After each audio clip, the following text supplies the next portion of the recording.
L'avion tremble violemment, secoué par des soubresauts qui font grincer la carlingue métallique, comme si l'appareil lui-même poussait un gémissement de douleur. À 37,0 pieds au-dessus de l'Atlantique, le vol transatlantique 1428, en route de Paris à New York, est en pleine détresse. Les mains cailleuses du capitaine Beaumont, marquées par des décennies de vol, s'agrippent aux commandes avec une force désespérée, ses articulations blanchies par l'effort. À ses côtés, Julien, plus jeune mais tout aussi expérimenté, fixe les écrans de contrôle, son regard figé dans une incrédulité muette. Dehors, les nuages d'orage s'amoncellent, zébrés d'éclairs menaçants, tandis que l'avion, chargé de 217 âmes, semble défier la gravité à chaque seconde. Pourtant, au milieu de ce chaos, une silhouette inattendue se dessine dans l'embrasure de la porte du cockpit. Amélie Dubois, une adolescente de 13 ans, ses traits sombres, encadrant un visage d'une sérénité déconcertante. « Vous vous trompez de système ?» déclare-t-elle, sa voix claire et assurée perçant le vacarme des alarmes comme une note pure dans une cacophonie. Les hydrauliques auxiliaires fonctionnent encore, mais il faut d'abord désengager le circuit primaire, sinon vous perdrez le contrôle total. Les pilotes échangent un regard chargé d'incrédulité et de méfiance. Comment une enfant, à peine adolescente, pourrait-elle comprendre ce que deux vétérans de l'aviation, cumulant ensemble plus de 30 heures de vol, n'ont pas vu? Comment pourrait-elle, avec son t-shirt aux couleurs de l'Agence spatiale européenne et son sac à dos usé, détenir la clé d'une situation où chaque seconde rapproche l'avion d'une chute vertigineuse vers l'océan à 900 km/h? Et pourtant, alors que les voyants clignotent de plus belle et que les vibrations s'intensifient, il devient évident que la survie pourrait bien exiger l'impensable. Quelques heures plus tôt, dans la lumière douce d'un matin parisien, Amélie Dubois traverse le terminal de l'aéroport Charles de Gaulle, ses pas légers résonnant sur le sol lustré. À 13 ans, cette jeune lyonnaise d'origine martiniquaise n'est qu'une passagère parmi tant d'autres, une mineure non accompagnée en route pour rejoindre son père, Étienne Dubois, un ingénieur en aérospatial basé à New York. Dans son sac à dos, soigneusement rangé entre un manuel d'aérodynamique aux pages cornées et un roman qu'elle n'a pas encore ouvert, se trouve un trésor bien plus précieux, un carnet de notes techniques ayant appartenu à son grand-père, Antoine Dubois. Ce carnet, relié de cuir usé, est un héritage sacré, rempli de schémas minutieux, d'annotations détaillées sur les systèmes des Boeing 767 et de conseils pratiques griffonnés d'une écriture élégante et précise. Antoine, ancien pilote de ligne et figure respectée dans les cercles aéronautiques français, a initié Amélie à l'aviation dès ses 6 ans, lui enseignant les subtilités des cockpits dans un vieux hangar près de Lyon, où il conservait des maquettes d'avions et des manuels poussiéreux. Ce carnet, qu'elle considère comme un talisman, est à la fois un lien avec son grand-père, décédé 2 ans plus tôt, et une boussole dans son rêve de devenir pilote. Vêtue d'un jean simple et d'un t-shirt orné du logo de l'ESA, Amélie attire peu l'attention des autres voyageurs. Elle s'installe au siège 14C, côté couloir, dans la cabine principale du Boeing 767-300ER, observant avec une curiosité discrète les gestes routiniers des hôtesses, la configuration des issues de secours et le bourdonnement familier des moteurs Rolls-Royce qui s'éveillent pour le décollage. À ses côtés, une femme d'un certain âge, Madame Claire Lefebvre, une enseignante à la retraite originaire de Bordeaux, feuillette un exemplaire de Paris Match avec un sourire bienveillant. « Tu voyages seule, ma petite ?» demande-t-elle, sa voix portant l'accent chantant du sud-ouest, empreinte de chaleur et de curiosité. Amélie hoche la tête poliment. « Oui, madame. Je vais rejoindre mon père à New York. » Claire, touchée par la réserve et la politesse de la jeune fille, engage la conversation, partageant des anecdotes sur ses propres voyages à travers la France. « À ton âge, je prenais encore le train pour aller voir ma tante à Toulouse, » dit-elle en riant doucement. Les avions, c'était pour les gens riches ou les aventuriers.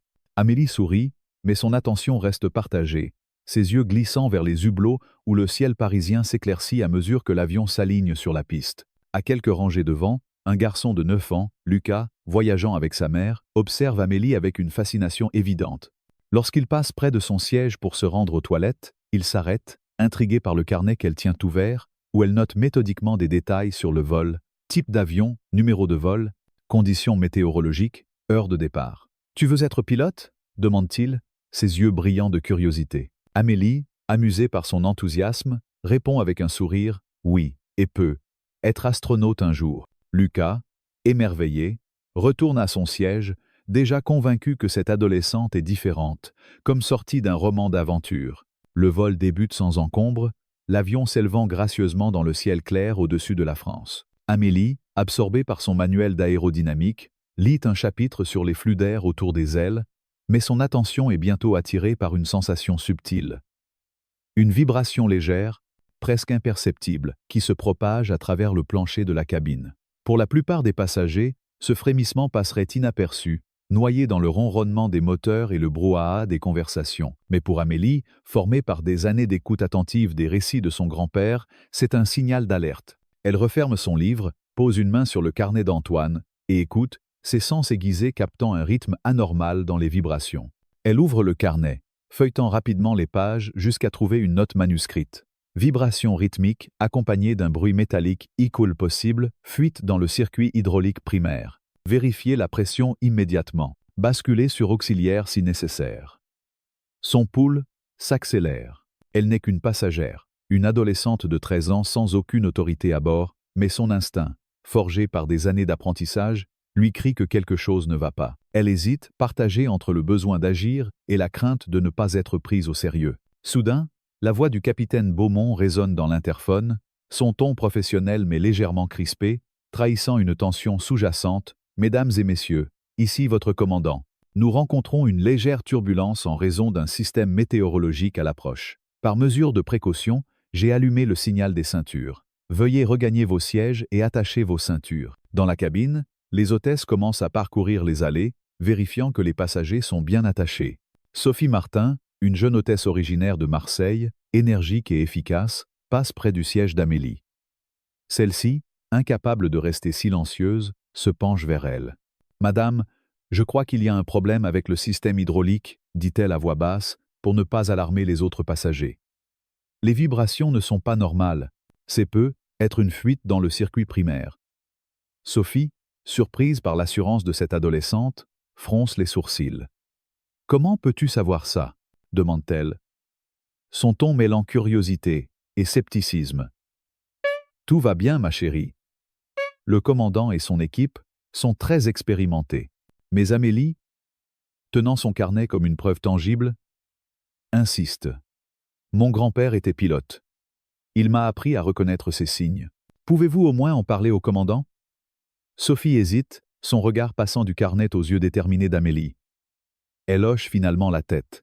« D'accord, je vais transmettre, mais reste à ta place, c'est compris ?» À l'extérieur, le ciel s'assombrit rapidement, des nuages d'orage épais engloutissant l'avion. Des éclairs illuminent l'horizon, et l'appareil commence à tanguer, provoquant des murmures nerveux parmi les passagers. Madame Claire, à côté d'Amélie, agrippe son magazine, ses doigts crispés sur les pages. « Ce n'est qu'un peu de turbulence, n'est-ce pas ?» demande-t-elle, cherchant à se rassurer. Amélie lui offre un sourire qu'elle espère apaisant. « Oui, madame, pour l'instant. » Mais en son fort intérieur, elle sait que la situation pourrait être bien plus grave.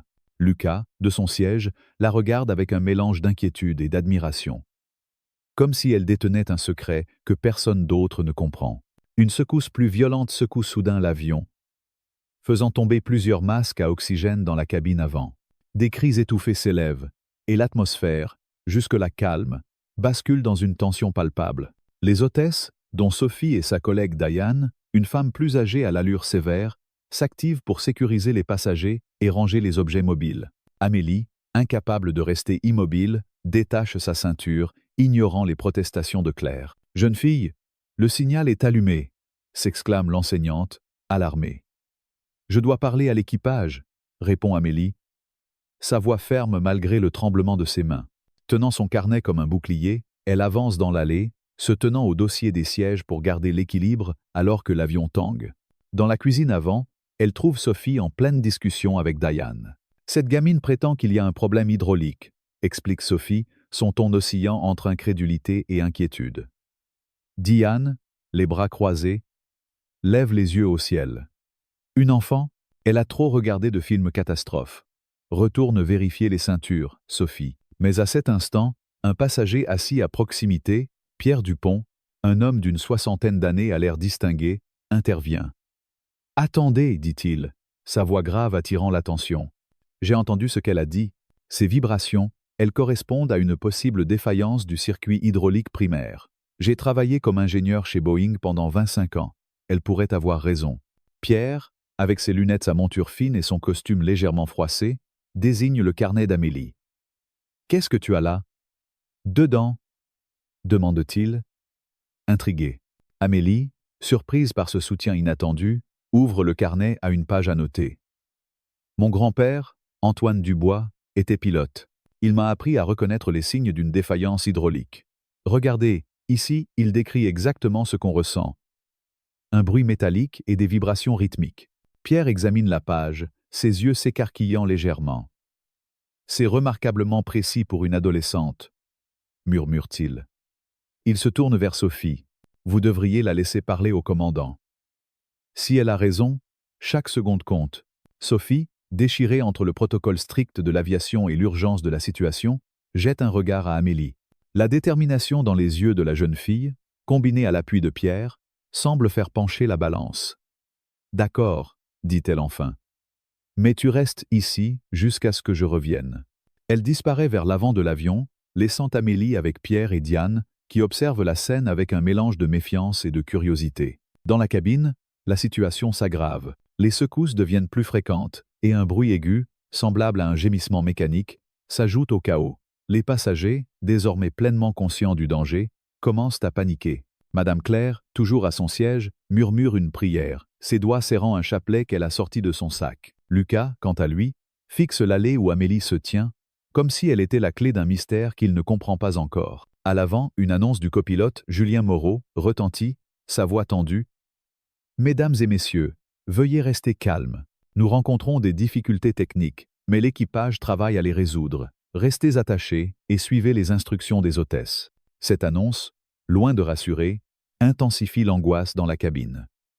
Plusieurs masques à oxygène tombent dans d'autres sections, et un bébé se met à pleurer à l'arrière, sa voix perçant le brouhaha. Amélie, debout près de la cuisine, sent son cœur battre à tout rompre. Elle pense à son grand-père, à ses leçons dans le hangar où il lui montrait des maquettes d'avions, expliquant chaque composant avec une patience infinie. Elle pense aussi à son père, qui l'a laissé manipuler des simulateurs complexes dans son laboratoire à New York, riant lorsqu'elle posait des questions trop pointues pour son âge. Mais une petite voix intérieure s'insinue dans son esprit. « Et si je me trompe ? Et si je ne suis pas à la hauteur de ce qu'ils attendent de moi ?» Elle serre le carnet plus fort, comme pour y puiser du courage. Pierre, sentant son hésitation, pose une main rassurante sur son épaule. « Tu as l'instinct d'un ingénieur, petite. Si tu as raison, tu peux sauver beaucoup de vies aujourd'hui. » Ces mots, prononcés avec la gravité d'un homme qui connaît les enjeux, renforcent sa détermination. Sophie revient, son visage marqué par une tension nouvelle. « Le commandant veut te parler, » dit-elle à Amélie, sa voix tremblante. « Mais c'est très inhabituel. Tu es sûre de ce que tu avances ?» Amélie hoche la tête, son regard fixé sur l'hôtesse. « Je suis sûre. Mon grand-père m'a appris à ne jamais ignorer les signes. » Sophie, après un instant d'hésitation, fait un geste vers la porte du cockpit. « Suis-moi. Mais tiens-toi bien. » L'avion bouge beaucoup. Alors que les secousses s'intensifient, Amélie suit Sophie, traversant l'allée comme un marin sur un bateau en pleine tempête. Les passagers la regardent avec un mélange de curiosité et d'inquiétude, certains murmurant des questions qui restent sans réponse. Madame Claire, voyant Amélie s'éloigner, murmure « Mon Dieu ! Protégez cet enfant !»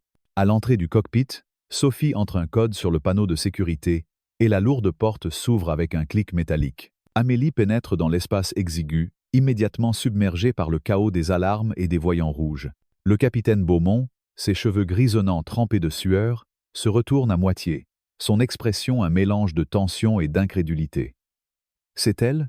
demande-t-il à Sophie, qui hoche la tête. « Oui, commandant, c'est la passagère qui a parlé des hydrauliques. » Julien, le copilote, pivote dans son siège, ses yeux écarquillés. « Une gamine ?» s'exclame-t-il, sa voix trahissant son scepticisme. Mais Amélie, imperturbable, s'avance d'un pas, son carnet toujours en main. « Le circuit hydraulique primaire fuit, » dit-elle, son ton aussi assuré que celui d'un instructeur. « Vous devez désengager le primaire et basculer sur le circuit auxiliaire avant que la pression ne s'effondre complètement. Sinon, vous perdrez les commandes de vol. » No. Beaumont, les mains toujours crispées sur les commandes, la fixe pendant un long moment, comme s'il cherchait à déceler une faille dans son assurance. « Comment peux-tu savoir ça ?» demande-t-il, sa voix rauque. « Mon grand-père, Antoine Dubois, était pilote sur des 767. Il m'a appris à reconnaître les défaillances. Et mon père travaille sur des simulations d'urgence à New York. J'ai vu ce scénario dans ses programmes. » Julien, secouant la tête, intervient. « C'est insensé. On n'a pas le temps pour ça. » Mais une nouvelle secousse, plus violente encore, fait plonger l'avion de plusieurs centaines de pieds, déclenchant une alarme supplémentaire. Les voyants indiquent une perte rapide d'altitude, et le cockpit devient un maelstrom de bruit et de lumière. « 27 secondes, dit Amélie, son regard rivé sur l'écran de gestion de vol. C'est le temps qu'il vous reste avant que le générateur de secours ne surchauffe. » Oh! Beaumont, confronté à l'urgence et à l'étrange conviction de cette adolescente, prend une décision qui va à l'encontre de tout ce que son expérience lui a enseigné. « D'accord. Mademoiselle, dites-moi exactement quoi faire. » Amélie, sans perdre une seconde, commence à énoncer une série d'instructions précises.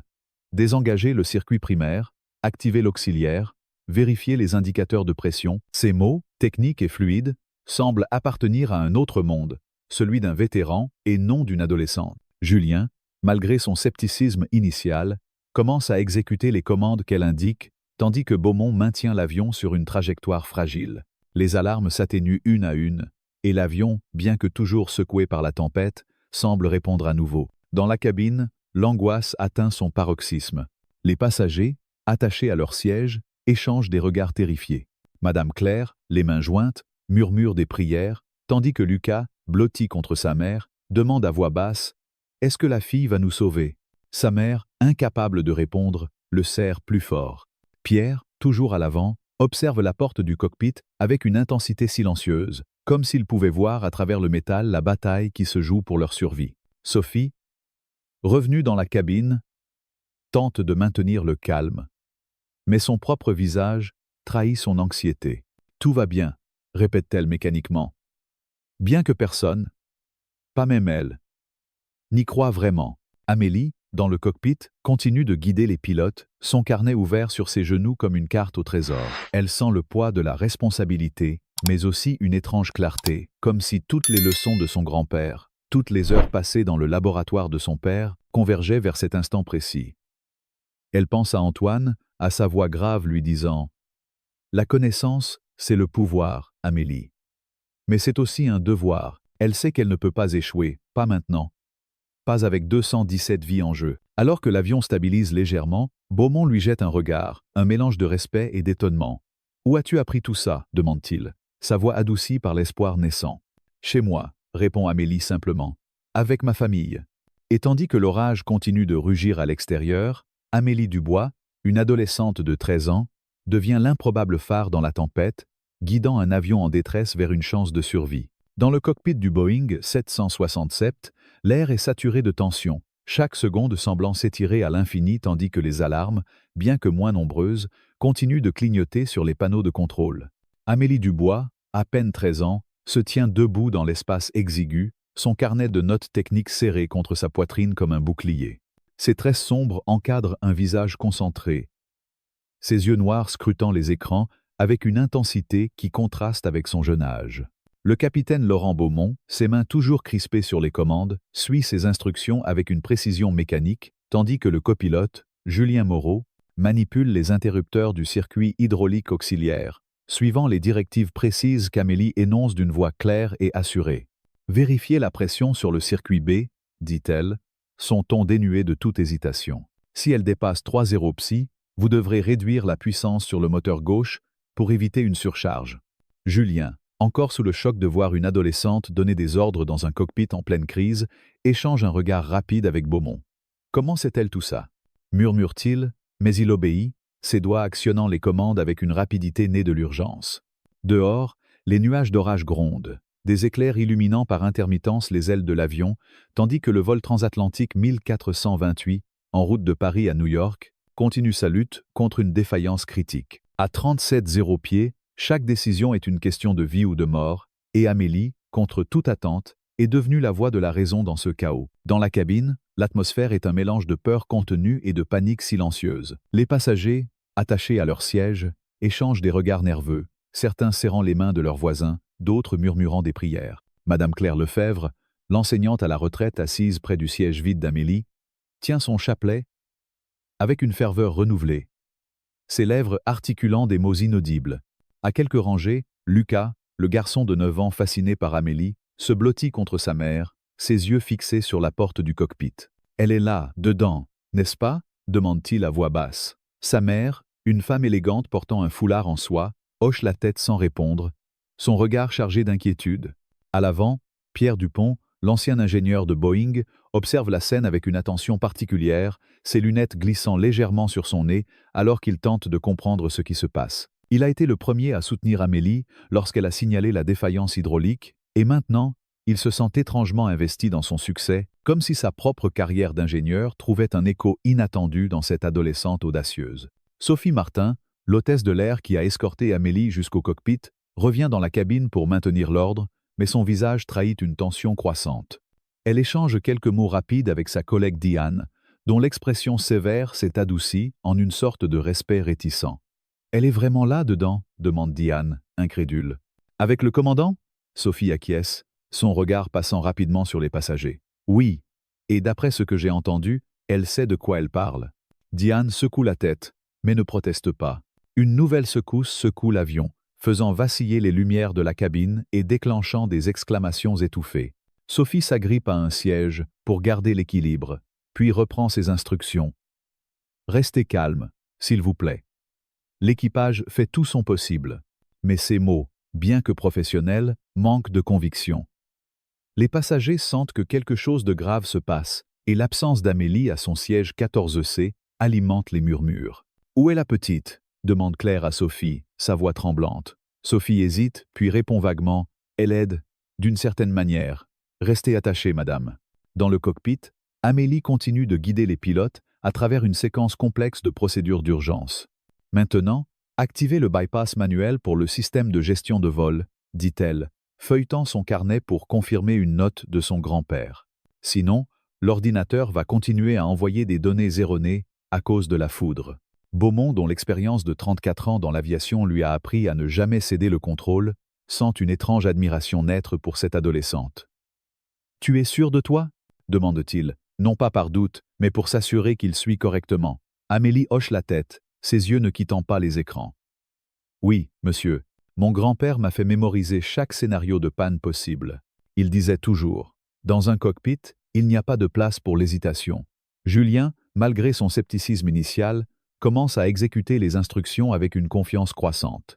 Les vibrations, bien que toujours présentes, semblent s'atténuer légèrement, et certaines alarmes se taisent, laissant place à un silence relatif qui semble presque irréel après le chaos précédent. Mais la situation reste précaire. L'avion perd de l'altitude à un rythme alarmant, et les pilotes savent qu'ils doivent prendre une décision rapide. Continuer à lutter pour maintenir le cap vers New York ou détourner l'appareil vers un aéroport plus proche, comme Shannon, en Irlande. Amélie, anticipant cette question, intervient. « Shannon est à 32 minutes à notre vitesse actuelle. Vous pouvez maintenir cette altitude sans surcharger les hydrauliques auxiliaires, mais il faudra éviter une descente trop rapide. » Beaumont la regarde, impressionné par sa précision. « Comment connais-tu la distance jusqu'à Shannon ?» demande-t-il. « Mon père m'a appris à estimer les temps de vol en fonction des données de navigation, » répond-elle. « Et j'ai vérifié sur le système de gestion de vol avant de parler. » Julien, qui commence à accepter l'idée qu'Amélie est bien plus qu'une simple passagère, laisse échapper un petit rire nerveux. « Ton père t'a appris ça? À 13 ans ?» Amélie hausse les épaules, un geste presque désinvolte qui contraste avec la gravité de la situation. Il dit que l'aviation, c'est dans notre sang. Dans la cabine, la tension atteint un point critique. Une nouvelle annonce du copilote retentit. « Mesdames et messieurs, nous rencontrons des problèmes techniques importants. Par mesure de précaution, nous allons détourner le vol vers Shannon, en Irlande. Veuillez rester attachés et suivre les instructions de l'équipage. » Cette annonce déclenche une vague de murmures paniqués. Pierre, toujours attentif, se penche vers Claire. Cette jeune fille, elle sait quelque chose que l'équipage ignorait. J'ai entendu ses explications. Elle a parlé de défaillance hydraulique, comme si elle avait conçu l'avion elle-même. Claire, les yeux écarquillés, serre son chapelet plus fort. Une enfant, Mon Dieu, comment est-ce possible? Pierre, avec un sourire triste, répond. Parfois, la connaissance vient de là où on l'attend le moins. J'ai passé 25 ans à concevoir des systèmes pour Boeing, et je n'aurais pas vu ce qu'elle a vu. Amélie, dans le cockpit, sent le poids de la situation peser sur ses épaules. Elle pense à son grand-père, Antoine, dont la voix résonne encore dans sa mémoire. La connaissance, c'est ton arme. Amélie. Mais elle ne vaut rien si tu n'as pas le courage de l'utiliser. Elle pense aussi à son père, Étienne, qui l'a toujours encouragé à poser des questions, à comprendre les systèmes complexes, même lorsque ses collègues à New York plaisantaient sur sa petite assistante, mais une peur plus profonde s'insinue en elle, celle de ne pas être à la hauteur, de décevoir ceux qui ont cru en elle. Elle chasse cette pensée, se concentrant sur les écrans devant elle. « Capitaine, dit-elle, sa voix ferme, vous devez ajuster l'angle d'attaque pour compenser la perte de contrôle. Le système auxiliaire ne peut pas gérer une charge trop importante. » Beaumont, qui commence à voir en Amélie non pas une enfant mais un atout inattendu, acquiesce. D'accord. Julien, ajuste à 2 degrés. Et toi, Amélie, reste là. On a besoin de toi. Tan. À cet instant, une passagère inattendue fait irruption dans la conversation.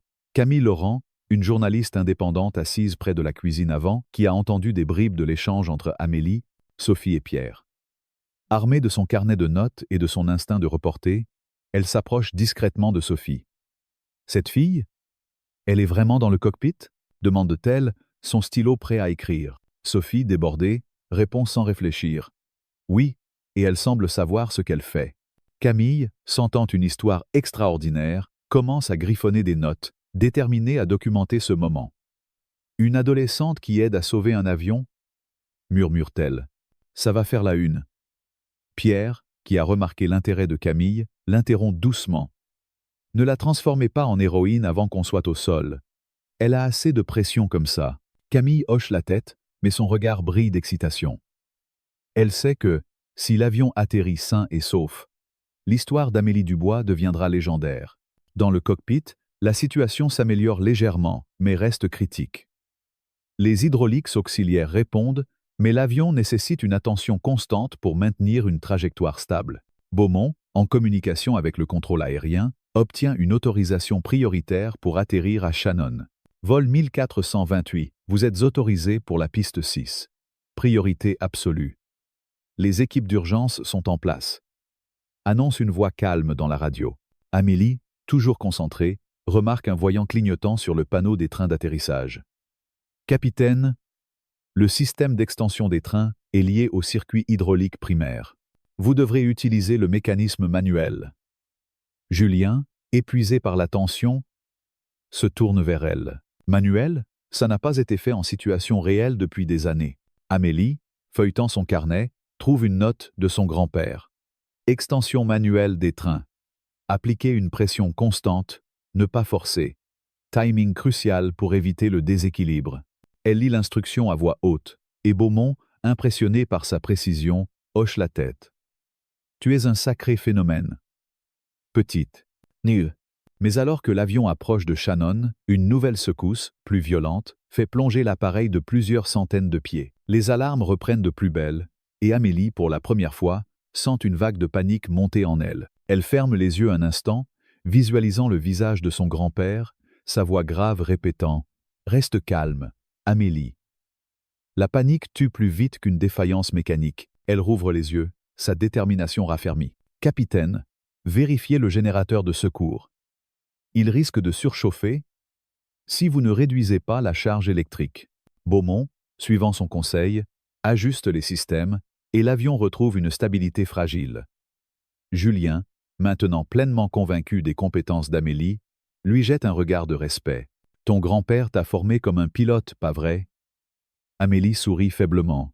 « Il disait que l'aviation n'attend pas que tu sois assez grand. » Marianne. Dans la cabine, les passagers se préparent à l'atterrissage d'urgence. Sophie et Diane distribuent des instructions pour adopter la position de sécurité, tandis que Camille, la journaliste, continue de prendre des notes, capturant les regards terrifiés et les gestes de solidarité entre les passagers. Claire, toujours en prière, murmure à Lucas. « Cette fille, Amélie, elle est spéciale. » Lucas, les yeux brillants, répond « Je veux être comme elle un jour. » Pierre, quant à lui, observe la scène avec une fierté silencieuse, comme s'il voyait en Amélie la continuation d'un travail qu'il a consacré sa vie à accomplir. Alors que l'avion entame sa descente vers Shannon, Amélie reste dans le cockpit, ses instructions devenant de plus en plus précises.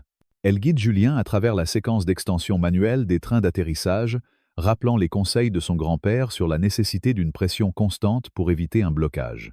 Lorsque les voyants verts confirment que les trains sont en place, un soupir collectif de soulagement emplit le cockpit. Mais Beaumont, concentré sur l'approche finale, sait que l'atterrissage sera tout sauf routinier. « On n'est pas encore au sol, dit-il, sa voix ferme. Amélie, reste avec nous jusqu'à la fin. » Elle hoche la tête, son carnet toujours ouvert, prête à affronter les dernières minutes de cette épreuve. À l'extérieur, les lumières de la piste de Shannon perçant les nuages, un phare d'espoir dans la tempête. Amélie, malgré la peur qui menace de l'envahir, sent une étrange certitude. Elle est exactement là où elle doit être, honorant l'héritage de son grand-père et prouvant que la connaissance, lorsqu'elle est utilisée avec courage, peut défier toutes les attentes. Le cockpit du Boeing 767 est un sanctuaire de tension où chaque tic-tac des instruments semble marquer le compte à rebours d'un destin incertain. Les voyants lumineux, bien que moins nombreux, clignotent encore avec une insistance menaçante, et l'air est saturé d'une odeur âcre de circuits électriques surchauffés. Amélie Dubois, à 13 ans, se tient toujours debout, son carnet de notes techniques, hérité de son grand-père Antoine, reposant sur la console centrale comme un guide sacré. Ses tresses sombres, légèrement désordonnés par les secousses répétées de l'avion, encadrent un visage où la détermination lutte contre une fatigue croissante. Le capitaine Laurent Beaumont, les yeux rivés sur l'horizon brumeux de Shannon, en Irlande, maintient les commandes avec une précision chirurgicale, tandis que le copilote, Julien Moreau, suit les instructions d'Amélie avec une confiance désormais absolue. « Capitaine, gardez l'angle d'approche à 3 degrés, pas plus, dit-elle, sa voix ferme malgré l'épuisement qui commence à se faire sentir. Les hydrauliques auxiliaires sont stables, mais une descente trop raide pourrait surcharger le système. Beaumont hoche la tête, son visage marqué par des années de vol transatlantique, mais illuminé par une lueur de respect pour cette adolescente qui, contre toute attente, guide leur survie. Dehors, les lumières de la piste si perçant l'épais rideau de pluie et de nuages d'orage, un phare fragile dans la tempête. À 10 pieds et descendant rapidement, le vol 1428 approche de son ultime épreuve, un atterrissage d'urgence qui déterminera le sort de 217 âmes. Dans la cabine, l'atmosphère est un mélange de peur contenue et d'espoir ténu. Les passagers, attachés à leur siège, adoptent la position de sécurité, tête baissée, mains serrées sur les accoudoirs. Madame Claire Lefebvre, l'enseignante à la retraite, a rangé son chapelet, mais ses lèvres continuent de murmurer des prières silencieuses, ses pensées tournées vers Amélie, qu'elle imagine au cœur de l'action. À quelques rangées, Lucas, le garçon de 9 ans, fixe la porte du cockpit, ses yeux brillants d'un mélange d'admiration et d'inquiétude. « Elle va nous sauver, hein, maman ?» demande-t-il à sa mère, qui, incapable de répondre avec certitude, lui serre la main avec force.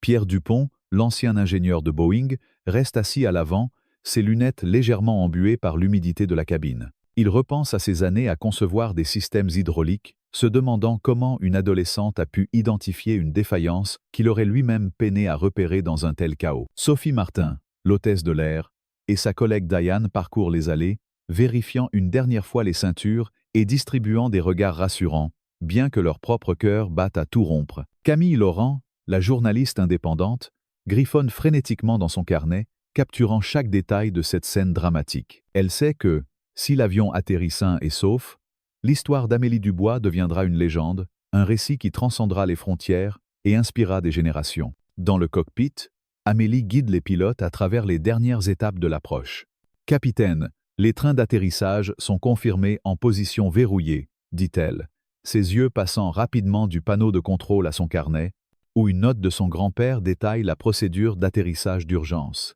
Mais surveillez la vitesse. Si vous dépassez 140 nœuds, les freins risquent de ne pas suffire sur une piste mouillée. Beaumont, impressionné par sa précision, ajuste la manette des gaz avec une délicatesse presque artistique. « Tu parles comme un instructeur », murmure-t-il, un sourire fugace traversant son visage fatigué. Julien, qui a abandonné tout scepticisme, vérifie les indicateurs de vitesse et de pression, suivant les conseils d'Amélie comme s'il venait d'un manuel officiel. La tour de contrôle de Shannon, en communication constante, transmet des instructions claires. Vol 1428, vous êtes aligné sur la piste 6. Vent de travers à 15 nœuds, piste mouillée. Restez stable. Amélie, bien qu'épuisée, sent une montée d'adrénaline.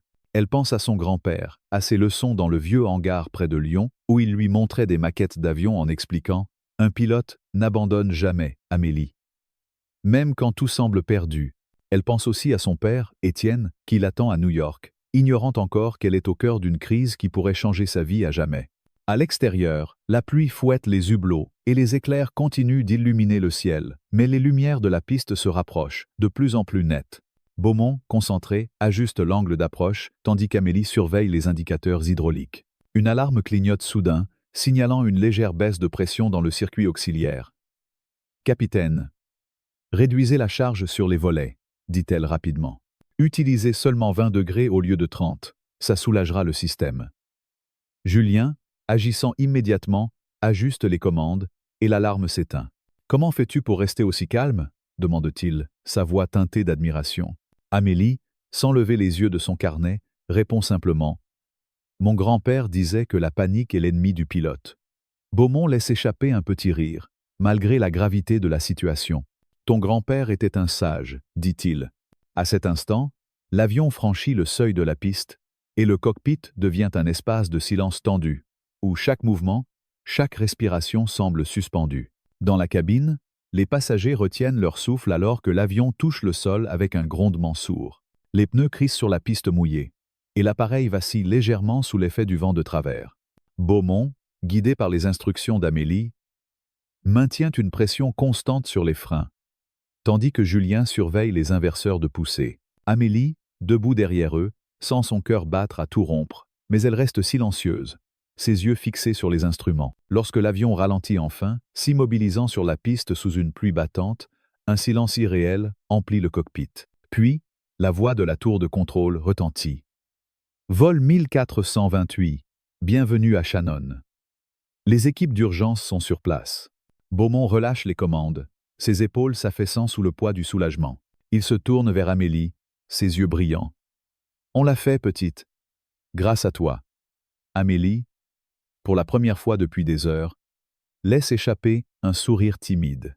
On l'a fait ensemble, murmure-t-elle. Dans la cabine, une explosion de joie éclate lorsque les passagers réalisent qu'ils sont au sol, sains et saufs. Les applaudissements fusent, mêlés de cris de soulagement et de pleurs. Madame Claire, les larmes aux yeux, lève les mains au ciel, remerciant silencieusement la Providence. Lucas, bondissant de son siège, s'exclame « Je savais qu'elle allait nous sauver !» Sa mère, émue, le serre dans ses bras. Pierre Dupont, toujours stoïque, ajuste ses lunettes et murmure « Cette fille est une bénédiction !» Sophie et Diane, épuisées mais soulagées, échangent un regard complice, conscientes qu'elles ont été témoins d'un miracle. Camille, la journaliste, griffonne à toute vitesse, son carnet désormais rempli de notes sur l'incroyable exploit d'Amélie. Elle sait que cette histoire, celle d'une adolescente française d'origine martiniquaise sauvant un avion en détresse, captivera le monde. Lorsque la porte du cockpit s'ouvre, Amélie émerge, escortée par Sophie. Les passagers, encore sous le choc, la regardent avec un mélange d'incrédulité et d'admiration. Certains applaudissent, d'autres murmurent des remerciements. Claire, se levant malgré les instructions, s'approche d'Amélie et la prend dans ses bras. « Tu es une héroïne, ma petite, » dit-elle, la voix tremblante. Amélie, gênée par l'attention, baisse les yeux. « J'ai juste fait ce que mon grand-père m'a appris, » murmure-t-elle. Lucas, poussé par sa mère, s'avance timidement et tend la main. « T'es incroyable, » dit-il, ses yeux brillants d'admiration. Amélie lui serre la main, un sourire chaleureux illuminant son visage. Pierre, resté en retrait, s'approche à son tour. « Ton grand-père serait fier, » dit-il, sa voix grave empreinte de respect. « Et je suis sûr que ton père le sera aussi. » Alors que les passagers sont évacués vers le terminal de Shannon, sous la supervision des équipes d'urgence, Camille s'approche d'Amélie, son carnet à la main. « Je m'appelle Camille Laurent, je suis journaliste, » dit-elle. « Ton histoire doit être racontée. Es-tu d'accord pour me parler, Amélie ?» Encore étourdie par les événements, hésite, mais Sophie l'encourage d'un sourire. « Vas-y, Amélie. Tu mérites qu'on sache ce que tu as fait. » Amélie acquiesce timidement, et Camille commence à poser des questions, notant chaque détail. L'héritage d'Antoine Dubois. Les leçons dans le hangar. Les simulations avec son père. Pendant ce temps, Beaumont et Julien, sortis du cockpit, échangent avec les autorités locales, expliquant comment une adolescente a joué un rôle crucial dans l'atterrissage. Elle connaissait le 767 mieux que certains de nos mécaniciens, dit Beaumont à un officier de la sécurité aérienne, qui secoue la tête, incrédule. Quelques heures plus tard, dans le terminal bondé, Amélie est réunie avec son père, Étienne, qui a pris le premier vol pour Shannon dès qu'il a appris la nouvelle. Lorsqu'il la voit, il la serre dans ses bras, les larmes aux yeux. « Tu es incroyable, ma fille, » murmure-t-il, sa voix brisée par l'émotion. « Ton grand-père serait tellement fier. » Amélie, blottie contre lui, sent une chaleur familière l'envahir, comme si l'esprit d'Antoine était là, approuvant silencieusement. Étienne, un homme grand avec des lunettes rondes et une démarche posée, écoute attentivement alors qu'Amélie lui raconte les événements, son carnet toujours à la main. « J'ai juste suivi ce que tu m'as appris, papa, » dit-elle. « Et ce que grand-père m'a montré. » Étienne sourit, un mélange de fierté et d'incrédulité sur le visage. « Tu as fait plus que ça, Amélie. Tu as sauvé des vies. » Dans les jours qui suivent, l'histoire d'Amélie fait les gros titres à travers le monde. Camille publie un article dans Le Monde, intitulé « L'héroïne du ciel. Comment une adolescente a sauvé le vol 1428 qui devient viral en quelques heures. » Les réseaux sociaux s'enflamment. Des messages de félicitations affluent de France, de Martinique, des États-Unis et au-delà. La compagnie aérienne, reconnaissante, annonce la création d'une bourse d'études en aviation au nom d'Amélie Dubois, destinée à encourager les jeunes, en particulier les filles issues de milieux sous-représentés, à poursuivre une carrière dans l'aéronautique. Lors d'une cérémonie à Paris, Beaumont, désormais un fervent défenseur d'Amélie, lui remet une médaille honorifique au nom de l'équipage. « Tu nous as tous sauvés », dit-il, sa voix résonnant dans l'auditorium bondé. Amélie, vêtue d'une robe simple mais élégante, accepte la médaille avec humilité, dédiant son discours à son grand-père et à son père. Quelques mois plus tard, Amélie s'inscrit à une école de pilotage à Toulouse, l'une des meilleures de France, avec le soutien de Beaumont, qui devient son mentor. Elle emménage dans un petit appartement près de l'aérodrome, son carnet toujours à ses côtés, désormais enrichi de ses propres notes. Chaque matin, elle se lève aux aurores, enfile sa combinaison de vol et se rend à l'école, où elle apprend à piloter des Cessna sous le ciel clair du sud de la France. Ses instructeurs, impressionnés par ses connaissances, la surnommant « la petite prodige », un titre qu'elle accepte avec un sourire timide. Mais pour Amélie, chaque vol est une célébration de l'héritage de son grand-père, une promesse tenue à sa mémoire. Elle pense souvent à ce jour sur le vol 1428, à la peur, au chaos, mais aussi à la clarté qu'elle a ressentie en prenant les rênes. Elle sait désormais que son avenir est dans les cieux, non pas comme une passagère, mais comme une pilote, une héritière d'une tradition qui transcende les âges et les préjugés. Dans la cabine d'un petit avion d'entraînement, alors qu'elle effectue son premier vol en solo, Amélie regarde l'horizon, où le soleil se couche dans une explosion de couleurs. Elle murmure à elle-même, comme un serment, « Pour toi, grand-père ». Et tandis que l'avion s'élève, porté par les vents, Amélie Dubois, l'héroïne du ciel, sait qu'elle ne fait que commencer à écrire son histoire, une histoire qui inspirera d'autres à défier les attentes et à s'envoler vers leurs rêves. L'histoire d'Amélie Dubois dans L'héroïne du ciel est bien plus qu'un récit d'héroïsme spectaculaire. C'est une ode à la résilience, à la connaissance et à la capacité de transcender les préjugés.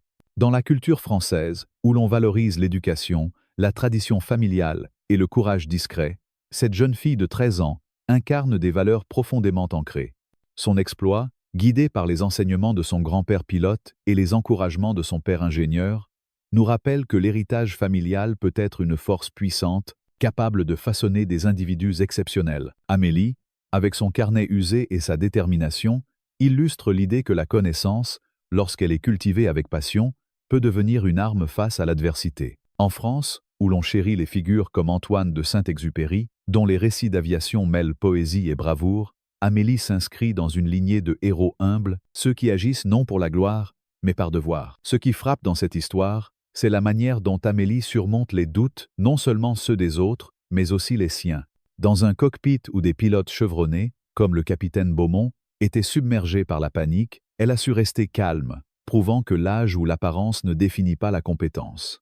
Cette leçon résonne dans la culture française, où l'on apprend dès le plus jeune âge à respecter la méritocratie et à valoriser l'effort individuel. Amélie nous enseigne que la confiance en soi, forgée par l'apprentissage et la persévérance, peut renverser les barrières. Sa capacité à convaincre un équipage sceptique reflète une qualité typiquement française, savoir argumenter avec clarté et conviction, une compétence valorisée dans les écoles et les cercles intellectuels de France. Une autre leçon essentielle est l'importance de l'écoute. Les personnages comme Pierre, l'ingénieur à la retraite, ou Sophie, l'hôtesse, ont dû surmonter leurs préjugés pour accorder du crédit à une adolescente. Dans une société française qui prône l'égalité et la diversité, cette histoire nous invite à questionner nos jugements hâtifs et à reconnaître la valeur des voix inattendues. Amélie, avec ses origines martiniquaises, incarne aussi une diversité culturelle, prouvant que le talent transcende les frontières et les origines. Ce message est particulièrement poignant dans un pays où les débats sur l'inclusion et l'égalité sont au cœur des discussions sociales. Dans notre vie quotidienne, ces leçons peuvent être appliquées de manière concrète. Comme Amélie, nous pouvons cultiver une passion pour l'apprentissage, qu'il s'agisse d'une compétence technique, d'un art ou d'une langue. En France, où l'éducation est un pilier, prendre le temps d'approfondir ses connaissances, même dans un domaine inattendu, peut ouvrir des portes insoupçonnées. De plus, l'histoire nous encourage à faire preuve de courage face à l'adversité, à l'image des héros discrets de la résistance française, qui agissaient dans l'ombre sans chercher la reconnaissance. Enfin, elle nous rappelle d'écouter ceux que l'on pourrait sous-estimer, qu'il s'agisse d'un collègue, d'un enfant ou d'un inconnu. Une idée brillante peut venir de n'importe où, à condition qu'on lui donne une chance. Si cette histoire d'Amélie, une héroïne improbable qui a défié les attentes, vous a inspiré, alors montrez votre soutien. Cliquez sur j'aime pour célébrer son courage. Partagez cette vidéo pour diffuser son message d'espoir et de persévérance. Et abonnez-vous à notre chaîne pour ne pas manquer d'autres récits qui élèvent l'âme. Laissez un commentaire ci-dessous pour partager ce que cette histoire vous a appris ou comment vous comptez appliquer ces leçons dans votre vie. Ensemble, inspirons-nous des héros du quotidien pour construire un avenir plus audacieux.